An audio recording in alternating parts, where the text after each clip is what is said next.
Friends, उस दिन live streaming में बात हुई थी कि आज हम प्रॉफिटेबिलिटी रेशियोज की बात करेंगे। प्रॉफिटेबिलिटी रेशियोज यानी कि on the basis of objectives, उद्देश्यों के आधार पर जो अनुपातों का वर्गीकरण था उसमें प्रॉफिटेबिलिटी रेशियोज क्या होते हैं। प्रॉफिटेबिलिटी रेशियोज का मतलब होता है वे रेशियोज जो सेल्स पर बेस्ड होते हैं, अर्थात जो भी लाभ की गणना है, जो भी लाभ आपको हो रहा है वो सेल्स का कितने प्रतिशत है, ये लाभदायकता अनुपात कहलाते हैं। ये इंपॉर्टेंट इसलिए होते हैं क्योंकि अगर हमें लाभ की स्थिति पता नहीं होगी तो ना तो हम अपने खर्चे वहन कर पाएंगे और ना ही हम किसी को पेमेंट कर पाएंगे। तो उस केस में हमें लाभ कैसा होगा ये हमें देखना बहुत कंपलसरी होता है। इसलिए हम क्या देखते हैं, प्रॉफिटेबिलिटी रेशियोज। उसमें भी हम आज केवल दो रेशियोज की बात कर रहे हैं। सबसे पहले ग्रॉस प्रॉफिट रेशियो और दूसरा ऑपरेटिंग रेशियो।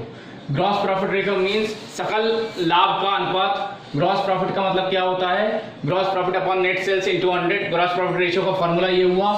अब हमें बात करनी है ग्रॉस प्रॉफिट। जब आप ट्रेडिंग अकाउंट बनाते हैं तो उसमें ट्रेडिंग अकाउंट में क्या निकल के आता है, ग्रॉस प्रॉफिट निकल के आता है। वही ग्रॉस प्रॉफिट आपको लेना है, लेकिन कुछ चीजों का क्लैरिफिकेशन हम अगर यहाँ कर ले तो बहुत आसान हो जाएगा। जैसे कि नेट सेल्स की बात हो रही है तो नेट सेल्स का मतलब होता है total sales minus sales return, यानी कि जो एक्चुअल में सेल हुई है, जिसका पैसा हमको मिलना है या मिल सका है, वो हमारा क्या होती है, नेट सेल्स होती है। नेट सेल्स में total sales minus sales return.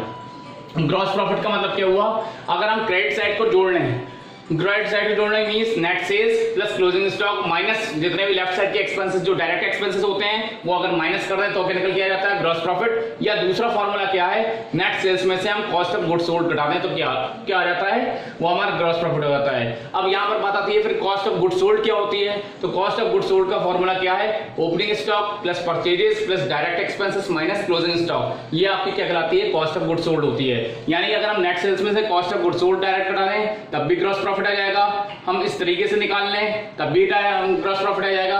और अगर हम सीधे अगर परसेंटेज दे रखी है कि सेल्स का इतना परसेंट ग्रॉस प्रॉफिट होता है, सेल्स का इतना परसेंट ग्रॉस प्रॉफिट होता है, तो वो क्या होगा, तो हम सीधे डायरेक्ट सेल्स का परसेंटेज निकाल के ग्रॉस प्रॉफिट निकाल लेंगे और फिर उसका रेशियो निकाल लेंगे।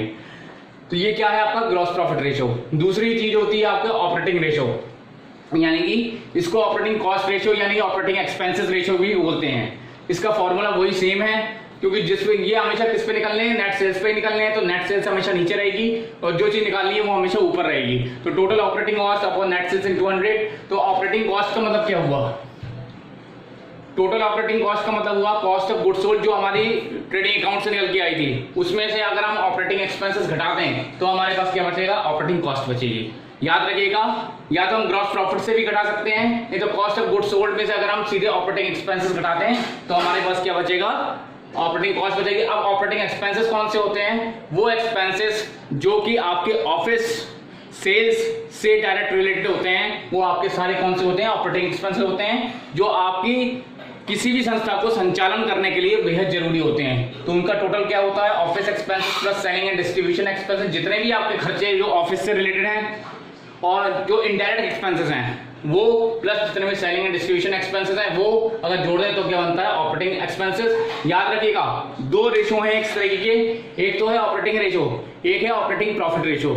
यहाँ पर बात कैसी हो रही है, ऑपरेटिंग रेशो की बात हो रही है, ऑपरेटिंग प्रॉफिट रेशो की बात नहीं हो रही है। ऑपरेटिंग प्रॉफिट रेशो आगे बात करेंगे, यहाँ पर बात है ऑपरेटिंग रेशो या ऑपरेटिंग कॉस्ट रेशो। इसके बाद आपके 2-3 रेशियोज और आते हैं जो कि आपके लाभदायकता से संबंधित है, वो अगले वीडियो में बात करेंगे। लेकिन इसके संबंध में आपके पास आपकी बुक्स में सवाल दिए हुए हैं, आप उसके बारे में आप एक बार उसको देखिएगा जो अगर आपके पास बुक्स अवेलेबल हैं। और इसके वरना मैं एक वीडियो इसका और दूंगा जिसमें आपको इससे रिलेटेड आपके सवाल होंगे। Thank you.